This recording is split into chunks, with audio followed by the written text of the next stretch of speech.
Hello everybody, welcome to our Jambu Dweepam. స్త్రీలు వారి జీవితంలో ఎన్నో సంతోషకరమైన విజయాలు సాధించినా మాతృత్వాన్ని మించిన సంతోషం లేదంటారు. ఒక సర్వే ప్రకారం ప్రతి సంవత్సరం టెస్ట్ ట్యూబ్ బేబీ విధానం ద్వారా 3.5 మిలియన్ శిశువులు పుడుతున్నారట. రాబర్ట్ ఎడ్వర్డ్ ప్యాట్రిక్ అనే సైంటిస్టులు ఈ విధానానికి ప్రధాన కారకులు. Louis Brown, the world's first test tube baby, ఈమె జూలై 25, 1978లో జన్మించింది. అది ఎలాగో తెలుసుకుందాం. ముందుగా స్త్రీ ఎగ్ను మగవారి స్పెర్మ్ను ల్యాబ్లో పెట్రిస్ డిష్లో కలుపుతారు. అలా ఫర్టిలైజ్ అయిన జైగోట్ను 4 లేదా 8 సెల్ డివిజన్ జరిగేదాకా బయట ఉంటాయి.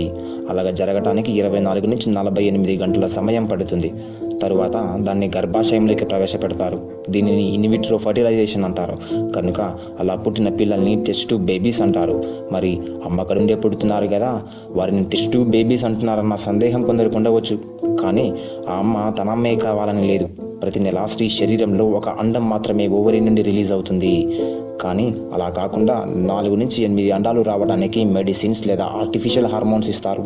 ఫర్ ఎగ్జాంపుల్, క్లోమిఫిన్ సిట్రేట్ అనే మెడిసిన్ ఇస్తారు. దాని అడల్ట్ డోస్ 50 mg 5 days వాడతారు. ఎగ్ డెవలప్మెంట్ ప్రాసెస్ను అల్ట్రాసౌండ్ స్కానింగ్ ద్వారా పరిశీలిస్తారు. లాప్రోస్కోపిక్ మెథడ్ ద్వారా ఎగ్ను ఓవరీ నుండి సపరేట్ చేసి స్పెర్మ్తో ఫర్టిలైజ్ చేస్తే 4 నుంచి 8 జైగోట్లు తయారవుతాయి. వాటి నుండి 3 లేదా 4 జైగోట్లను గర్భాశయంలోకి